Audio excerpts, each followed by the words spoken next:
But it's hard, man. It's hard. Like, doing the Twitch stream and actually, like... Because here's the thing, right? You're on this platform.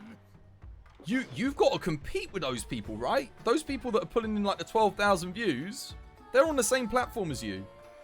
They're getting their recommendeds into people, you know? They're up there. Whenever you're playing the game that they're playing, they're at the top. You're all the way down there at the bottom. No one's coming to watch you. Your content might even be better than what they're doing. For all I know, you might have invested 10 grand into your setup. Your quality is fantastic. Your bitrate's good. You're entertaining. You're funny. One viewer. And that's your mum. It's your mum in the other room, watching on her iPad. Oh, he's so good. Look at my boy go.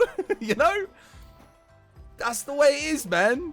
That's the way it is on Twitch. It sucks. It sucks. That's the way it is. That was me. That was me. The first 2 years of me streaming, I see people now, they're getting affiliate in like a week. And they're like, oh, man, got it. I'm like, bloody hell, you did good. You have no idea. Old yours truly was my only viewer. He was like the one man who was there watching me all those years ago. I was sat there, you know, doing my thing, playing my games. Yours truly was watching. We had some good times. It was funny. That was me. Yours truly. There on his iPad. Oh, look at Twas Go. Look, oh, he's a good boy, isn't he? that was him. That was it. It was just the two of us, man. That was like 6 years ago now. 6 years ago. Come a little way from then. A little bit further. We've done a bit. But it's hard, man. It's hard. Because, you know, you raid people. Half the time the notification doesn't come up because you're raiding with one other person. So it's like, alright, okay.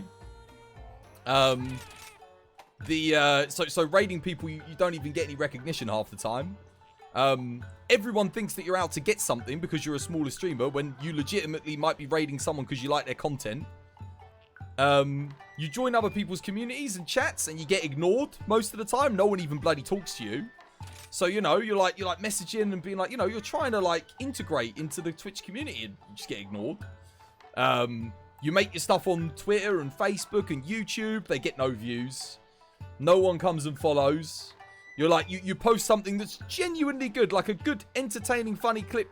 But because no one knows you, no one cares. Dude, starting off as a Twitch streamer is brutal. It is brutal, man. You work hard, and sometimes you wish the hard work pays off. Exactly. Exactly, man. When you first start, you work your... Well, I worked my ass off. I had my schedule. I was doing, like, about 5-6 hours a day when I first started, because I wasn't, like, as comfortable as I am now. But I was doing my 5-6 hours a day. I used to do it on the weekends as well. I used to stream 7 days a week. Nothing. For years, man. Years. I didn't get viewers. It was so hard. The rich get richer, the poor get poorer. Yeah. And it was a rough day. If yours truly didn't show up to my stream, that was it. I had no one. No one was there. You'd have days where literally you would talk to yourself for 5 hours. It would be me talking like this, but you'd be talking. You were trying to be entertaining to an audience that wasn't there. I mean, you can go back and watch my videos on YouTube. Some of my earlier ones, they're all there. You can check them out, like the ones from 6 years ago. Some of them are crap, obviously, but some of the stuff that I did, the Dark Souls stuff, was actually pretty good. Considering I didn't have a lot of money. I just had a basic webcam. I invested all my money in the mic. And I had a bit of an older PC, so I couldn't, I didn't have the best, 720p, 30 FPS content, Didn't look the best, but it was fun. You go back and watch it, I'm like, actually, you know what? I had a good rapport with the people that came in. It was funny. I had a laugh. We did some good stuff, You gotta love the schizophrenia streams. What did he say to us? Schizophrenia, what was he talking about? I don't know, we'll just ignore it. We'll pretend like he didn't say anything. Yeah, innocent, yeah. Good stuff, man. Good stuff. Glad you're doing well. But no, that was what you had to do. To gain attention from those first viewers, you had to just talk to yourself. You had to come up with your own topics of conversation. And you had to ask questions to people that weren't there. That's what I had to do in the early days, I had to be like, you know, what do you guys think? I wonder what, you know, do you like this? Do you not like this? No one would answer because there weren't anyone bloody watching. Any advice for new streamers? Get multi-stream. Stream to every single platform known to mankind. Every platform. Find the platform that wants you. Don't look for the platform that you want. Because you might not find an audience on Twitch. Alright?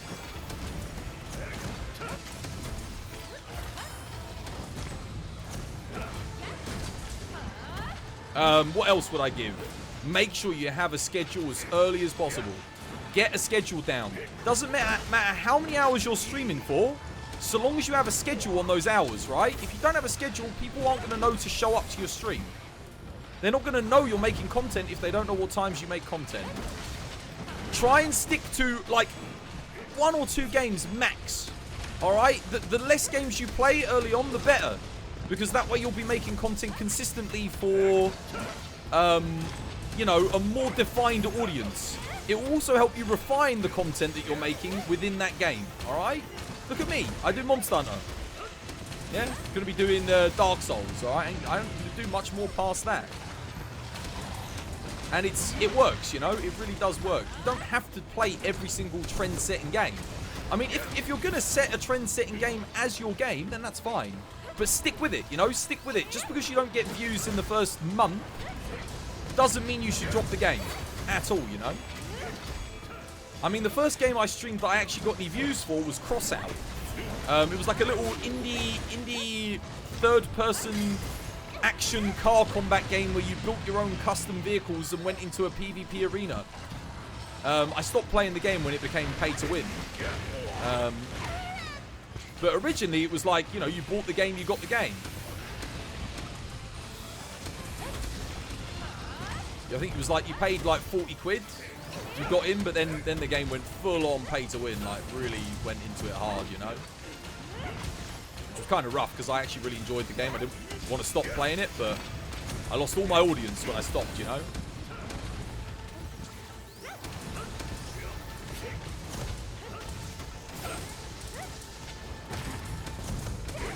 I don't have a schedule. I mean, not everyone needs a schedule. Some people do really well without having one. But I definitely say it helps. Because my first year of streaming, I didn't have a schedule. I streamed when I felt like it, which was a mistake. I could have cut down my growth by, like, improved my growth in the first year significantly just by having a bloody schedule. That would have been massive, you know? Easy, such an easy thing to do is create a schedule. You know, and stick to it. Stick to it religiously. Treat it like you're a bloody Christian, you know?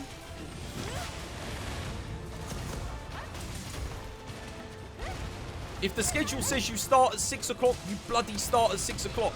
You sacrifice whatever else it is that you're doing to get that stream started. Because if you want people to show up and support you and give you, you know, buy your subs, buy your emotes, these people are paying. You know, they're paying to see your content. Respect their time in the same way that they respect yours, you know? I think that's good advice. Look at me. When was the last time you ever saw me late for a stream? Go back, look through my catalogue. Never late. If I'm late, it will be because something really bad has happened. I don't eat dinner sometimes so I can be on time. Like, I skip dinner. Yeah, what other advice could I give? Oh yeah, play a game that you actually bloody like. I mean, if you're playing trend-setting games, make sure you like them. Don't play games that you don't like just because you think it's going to get you views. Don't do that. Look at me. Monster Hunter Rise, when it first came out on the Switch, I didn't like it. I streamed it for about a month and a bit, and I dropped the game. That was it. I was done. I was like, you know what? I don't like this. I'm going back to Monster Hunter World. I dropped the game. Would Rise have got me more views than Monster Hunter World? Yeah, absolutely. Did I enjoy it? Not as much, no. At the moment, I am enjoying Rise on the PC, though. So I'm going to stick with it. Even though I would probably get more views if I stream Monster Hunter World.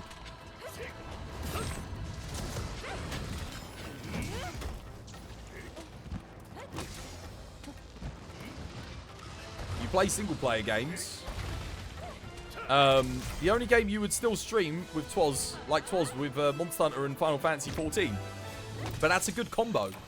Those games go together really well. They've got crossover audiences. They're both third-person action RPGs. It's good. I think one of the really hard things to do, and I think a lot of streamers will agree with me, is to switch genres. Here's the thing with Elden Ring. It's a third-person action RPG. Monster Hunter, it's a third-person action RPG. Sticking to one genre works. You can do that, you know, so long as you're really... Like, I mean, you need a good viewer base to get people to come by. That's why I'm a bit nervous about Elden Ring, because getting the viewers to come back so much for Monster Hunter Rise has been tough. So I don't know how you guys are going to be with Elden Ring, you know? Like, some of you are probably like, I ain't going to watch that. But some of the people that aren't watching this might come back for Elden Ring. That's what I got to hope, you know? So, yeah, try not to do new content too often. Try not to do it too often. But, yeah. Another bit of advice. If a new game comes out and you want to play it, you're looking forward to it, stream it. The best chance you have of building your channel is that first day of a new game when a new game comes out. All it takes is you to get lucky. One big person might check you out. They might be scrolling down like I sometimes scroll down through the thing and go, oh, let's raid someone new today. All it takes is one person to do that. And, yeah. You can't play Elden Ring with you, but you'll definitely watch. I know you will, Amaral. God damn, yeah, man. If you didn't watch, I'd be doing something wrong. If I lost you, I don't know what I'd do with myself. Probably just quit streaming altogether at that point. No, I appreciate it, man. Dude, you do remember you used to do a PSA after every stream. You stopped doing it. I did. I used to do... I used to joke and say, I'll do it like He-Man does. I'll give you some advice at the end of the stream. I did used to do that, yeah. We used to end the stream with that. Great advice? Yeah. I mean, there's loads of little things like that I didn't know at the start. I think get yourself on as many social medias as well. I've given this advice before, but as much as you're comfortable with being on, I think that's good advice. Don't do more than what you want to do. Alright? If you don't want to be on TikTok and you don't want to be on YouTube, you don't have to be. But just make sure you're on enough platforms to get yourself out there. I find that the more you can manage, the better. You always thought it was crazy how easy it is for one big content creator to make another's career. Oh, yeah, dude. I mean, let's put it this way, right? Who's a big creator? We were talking about Asmongold the other day, right? And the thingy. Let's say Asmongold came in here now. Don't know how many viewers he gets. Tens of thousands. Right? My follower count would literally triple in a single raid. And the amount of viewer retention I would get between that raid and the next time, I'm sure I'd get like 50 people that would stay back for the next stream. They'd be like, you know what? I liked you in that raid. I'm going to come back. You might get 0.5% viewer retention. Which is like, you know, if you get 0.5% viewer retention from that raid, because people are like, oh, he's good at Monster Hunter. I like that. Oh my God. It would change. It would change your whole stream. That's all it takes. One big raid, man. He's got 150,000. He's the king of Twitter. 150,000. I mean, bloody hell, like I said, if I got 1% of the people came back for the next stream, that's 1,000 viewers on your next stream. You're made. That's all it takes. You're made. It's luck. That's where the luck comes in. But you can't rely on that. You've got to do what I'm doing, in a sense, to have a chance at making that luck. But you should never expect that to happen. You're more likely to win the lottery than to have a big streamer come by and, like, you know, someone with 10,000 plus viewers raid you. Yeah, it's not going to happen. The only way you're going to get that to happen outside of luck would be like, let's say every single one of you, which, and I don't do this because it's really bloody rude, but let's say every single one of you was like a promotional account for the TBD channel, and you were going around all together in a group and being like, you know, joining in other people's things, and we're like saying, oh, at the end of the stream, because you guys sometimes do it, and I don't mind it because I love raiding people that you guys suggest. But if all of you went, oh, we should raid Twas By Design, and then everyone was saying Twas By Design, you create a Doppler effect. Other people go, oh yeah, let's go raid Twas By Design. Yeah, and then before you know it, the Twitch streamer goes, right, who are we raiding? They look over their chat and Twas By Design's being said in the thing. You could do that. You could do that. That's like, and then you're not leaving it up to luck. You're actually influencing. But that happens. You know, when you guys, if I get like 4 or 5 people in chat suggest to me at the end of the stream and say, oh, we should raid this person, I'm going to bloody raid them. I'll be like, oh yeah, we'll go raid them. Why not? Just Strive Hayes, YouTuber, has gone from 112k to 140,000 subscribers in 3 months just because Asmongold checked out and subscribed to his channel. There you go. Need I say more? Need I say any more? But I am yet to hear of a big streamer like that ever raid someone who's getting like an average of like 20, 30 viewers a stream, like we are at the moment. You know? So, that ain't gonna happen. Because as a big streamer, here's the thing. It's a risk. It's a risk to raid a smaller streamer. Because you could go in, their setup could be rubbish, their bitrate could be terrible, their audio could be terrible, the game might look good, and you've just sent 150,000 people into a stream that looks like ass. They're just going to make fun of the person. You know? Which is like, it's a double-edged sword. If you're going to raid someone with that many people, they've got to be solid, you know? They've got to be good. Also, the other thing is they might have a bloody panic attack. You could kill the poor bugger. If you go raid someone who's got 2 or 3 viewers with 100,000 people, like, they might not be able to compute it. So, yeah. I mean, there's a lot of factors as to why I think streamers don't do that as well. I mean, I think even for myself over the years, when I've raided people with like 100 people watching me, and then literally like 10 minutes later, their stream cuts out, it's lagging, everything shuts down, I'm like, oh man. I mean, I feel for them, but at the same time, I'm like, that was your moment. That was your moment to grow right there. I hand it to you on a silver platter. It's rough, man. So, it is like, it's one of those things. It's one of those things. It's difficult. Right, what are we hunting next?